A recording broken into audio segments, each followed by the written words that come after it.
I kind of like work myself out of a job.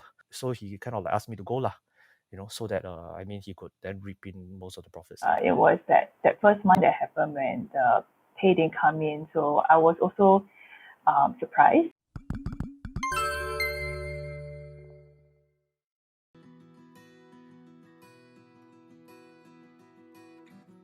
My name is Denny, and my last job I was a legal general manager. So I managed a firm of about 40 millennials. Hi, I'm Gayle. I've been working in communications for more than 10 years, and I've worked across startups and MNC in different industries.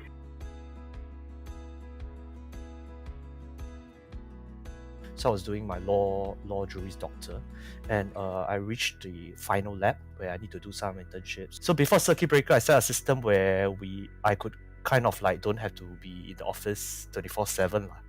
COVID was hitting. I reached a time where I think the boss kind of felt like it's financials to him lah, So he kind of like asked me to go lah, so that he could then reap in most of the profits. I think I also lost about quite a amount of bonus and things like that. That's what led up to my leaving. It was just shortly before the circuit breaker. Earlier this year, the startup I was in ran into fundraising issues. I wasn't paid for 2 months in the end, and subsequently I left the startup. That first month that happened when the pay didn't come in, so I was also surprised. I was surprised and kind of wondering what's going on. So that was when I think the company actually reached out and kind of said, it will be late by a week. And I think in my regular course with my supervisor, I was also asking about the situation, getting clarity. So after about 2 months or so of no pay, I decided to leave the startup.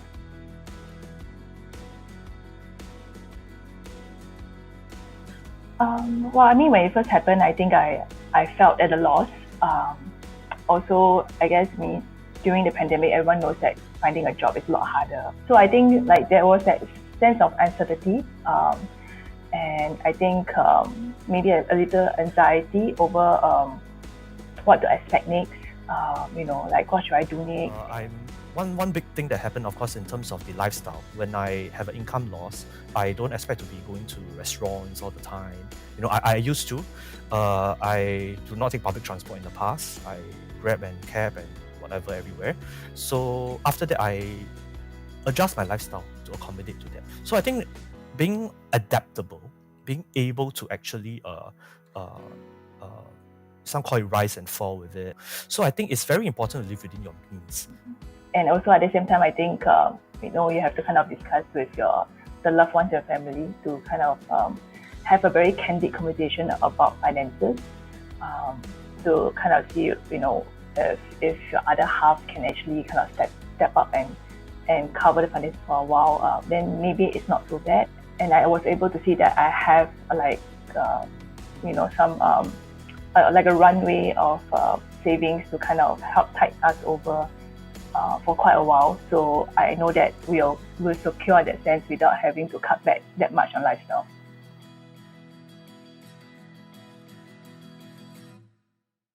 Always find things that you enjoy doing, and if you can monetize it, all the better. Like for myself, I enjoy teaching Pilates.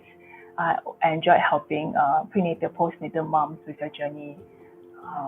So that was a skill that I could leverage on even while I was employed, and especially so after I became unemployed. Even when you have a regular job, always have savings in terms of trying to maybe anticipate potential unexpected situations like loss of income. I guess always be a bit more prudent in your spending.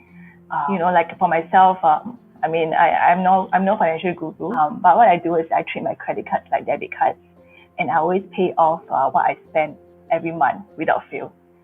So in that way, you don't incur extra debt, and you're always aware of how much you're spending.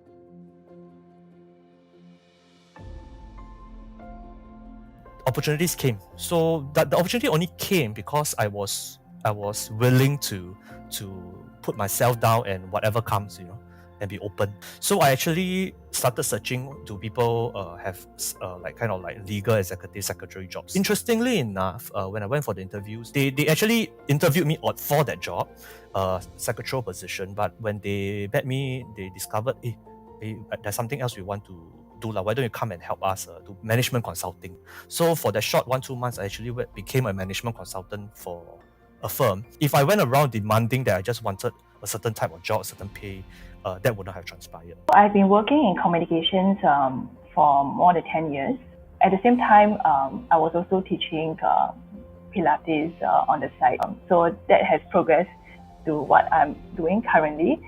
So right now, I'm teaching Pilates and coaching prenatal, postnatal moms. I'm also doing consultancy work in PR on an esports project. And I'm also teaching UX writing at General Assembly. So you are equally stimulated as compared to when you're doing like a full-time job, because you're doing many different things that you're interested in. So it's pretty fun.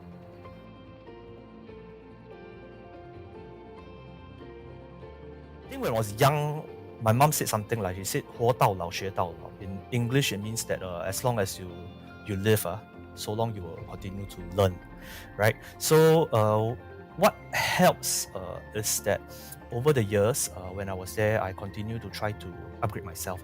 Government was pushing, there's a lot of these grants, but that's it. I had to step out of your comfort zone, so I did. But I think the wealth of experience that I have gives me something different. I bring to the table that I offer when I help clients, help people. The different type of insights, a different type of understanding, a different type of empathy, something which I don't think money or school can buy. Whenever something happens to you, you kind of take the chance to reframe your thoughts and kind of look at where you are at your current point in life. I think a lot of us were in the rat race, and we're always trying to kind of do better in our career, trying to get promoted, etc. And I think when the pandemic happened, a lot of us sat back and kind of look at what's really happening, what's really important in your life, right? So when I took a break from work, I had a chance to reevaluate, what's important. So for me, it's spending time with my son, with my husband, doing the things that you enjoy, and really kind of looking at a career that is a job that you have to enjoy on a certain level, but it's not everything in your life. That's my main takeaway from the last few months, and I think it's something that I would love to share as well.